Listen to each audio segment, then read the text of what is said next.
karcher? Send me the karcher, bro. Karcher's more safer, like I said. I don't know more that. Efficient. I don't know that till I try it. All right then. Right, but I do see, because you saw how like when I brought it up to the end, it slipped up a few times, right? I would like to see the difference between your brush and mine doing that, because that is not necessarily a safety concern for me as much as it's a little annoying. This guy is... And he has a brush on there. What do you think he's doing? He just pressure washes. Oh no, he's a painter. Because yours just rotate, right? So if you're just hanging out on the edge, I'm not really concerned with it flying off like that. Because that sucked. It did. Right? When I saw that. And that's why I had to put that little orange stream on top to hold that guard together. Because the second that guard hits anything, it just starts bouncing all over. That's why I noticed as well. Have you ever had where the guard actually just flies out? No, it's never just flown off. But I do have to bring the brush back, and it could be all the way down on that last level, which was what, the fifth panel, and I'd have to bring it back real quick because now my brush is bouncing on top of the panels and everything, and I just don't like that. What I also noticed is the setup is nice. I'm not gonna deny it, but the actual time that you have to actually connect the brush together, and that long hose that has already with the C1000, it's already a little bit too much time consuming at that end. It takes an extra 10 minutes. It does. So I've timed it, right? But that's not necessarily an issue. That's just an issue for me in this van, because I can't run with the pole and the brush connected, right? So if you have a truck and you can just throw it in and bring it out, then it's a non-issue. That's how we have with the karchers. Karchers, we just leave them on permanently. But we do maintenance on them, of course. But would it fit here the way that I have my setup, with it intact? Probably if you had it sliding this way. Pull that way, yeah. The brush this way. No, you're gonna have to take out the head. It would be an issue for me no matter what brush I have. So that's 10 to 15 minutes extra I gotta account for, no matter what. Not really, because the karchers, you just turn the knobs. It's not like how you see the 1000, you have to push it and then turn it. But then also the C1000 unbalances it. So if it goes left, it fucking goes left. If it goes right, it goes right. With the karcher ones, it's balanced off equally.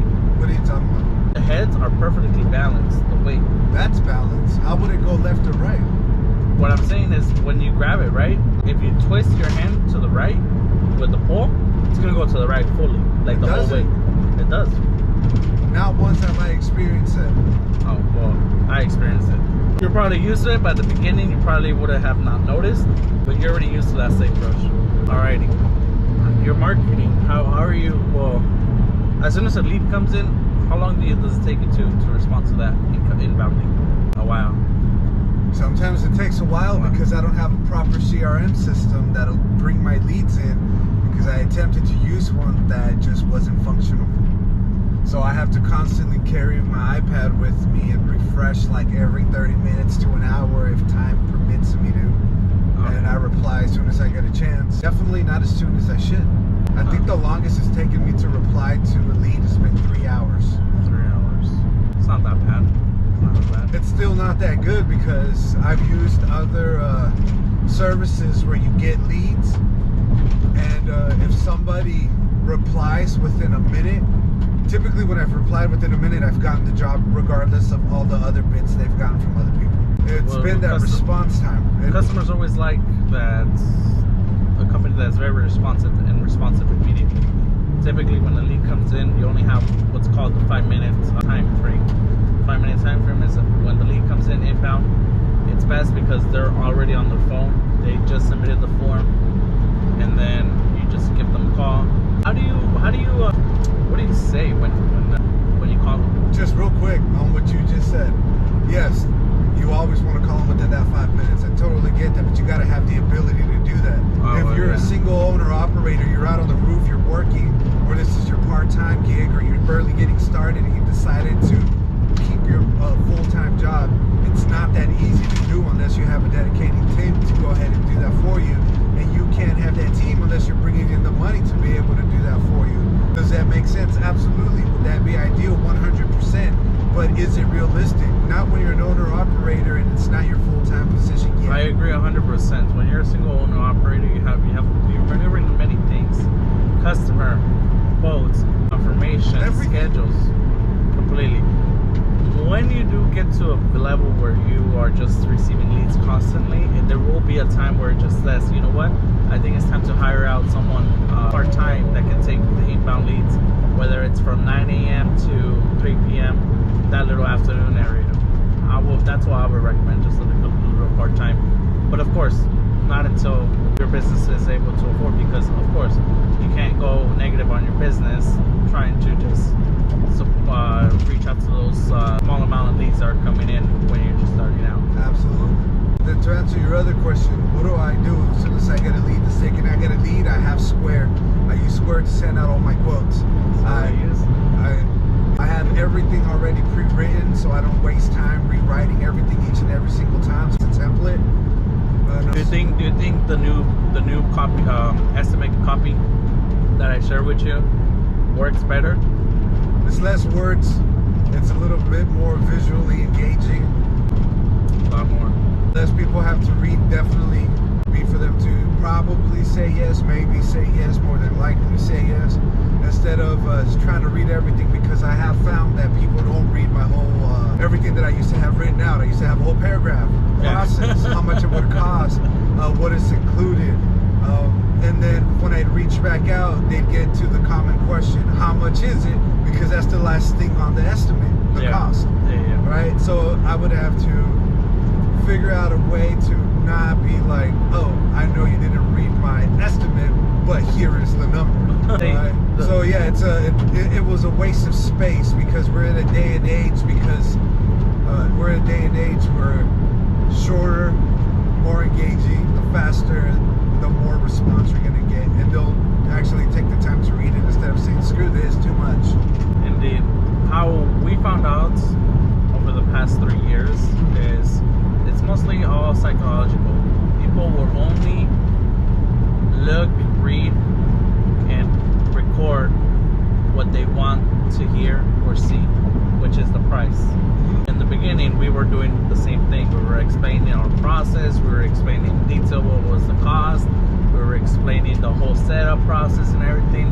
Then it came to find out where my sales teams were just constantly, every single month, sending reports. We're constantly saying the same answers back to the customer, because that's the question they have, although it's already on the estimates. Or the acceptance rates is much lower because it's too long, where it's just like they're scrolling, they're like, where's the price at? And it's all the way in the bottom, and they're like, oh, you know what, I'll come back to it and read it. But for them to come back and read it, they tend to forget. If they have to say, I'll come back and read it, they're not going to accept it. So then over time, we kept shorting it and shorting our estimate copy to that simple copy that you have, because it's just what is it that it has? It has just three points. That's it, which is straightforward to the point, and then they see their estimate right on the same page of the phone, without having to click read more. Exactly. And then all they have to do is, if they like the price, they click accept. As soon as they click accept, it goes directly into our system. Someone already immediately gets a notification. They call the customer, provide them the next schedule availability. Pretty simple. But yes, psychologically, people just want to see, get straight to the point. Once they call, then they can ask the questions. Hey, look, do you have any questions for us that we may answer to you before we send our text? And then that's when the questions come out. Typically it only takes about a few minutes, 5 minutes to tops. It's the same thing. How do you guys clean them? What do you guys use? How long would it take? And how often? That's about it. Normally, on how often is the cleaning required, we don't anymore tell the customers it's more than twice a year. We only let them know once a year. For us, the problem is that we have so many clients that it's just getting too busy. So we just reschedule them just once a year, and at once a year it's typically fine. Because first they have to understand that by cleaning the panels, they don't increase the production. By cleaning the panels, it's going to restore the production, what the panels or the modules are capable of producing based on many factors such as tilt, shading, age of modules, not including the degradation period that they have every single year. That is exactly what we explain to them. And then after that, we let them know, hey, look, if your production is reducing itself, maybe you might be due for a cleaning, but we will send out a reminder only once a year and see if you're interested on getting your next cleaning. Because have you ever had customers where they'll book twice a year, right? And they'll cancel the appointments. The only time I've had that is because of the weather. Oh, well, weather. Right? Because most of my customers that are twice a year, the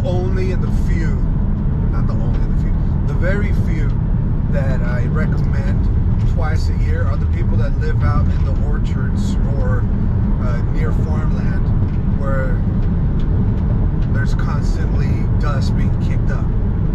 Besides that, like normal residential that don't have any of those variables, same thing, I only recommend once a year for the same reasons.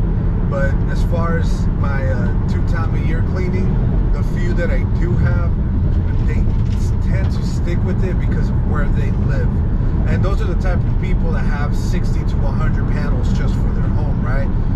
For them, and after I talk to them once I return, they'll tell me, well, their percentage increased by X amount. However, I always tell them to check 2 to 3 days later and to never check that same day because that number is inaccurate. Exactly. Right? So, and they appreciate that because I'm not sitting there telling them, oh man, you're going to get instant gratification.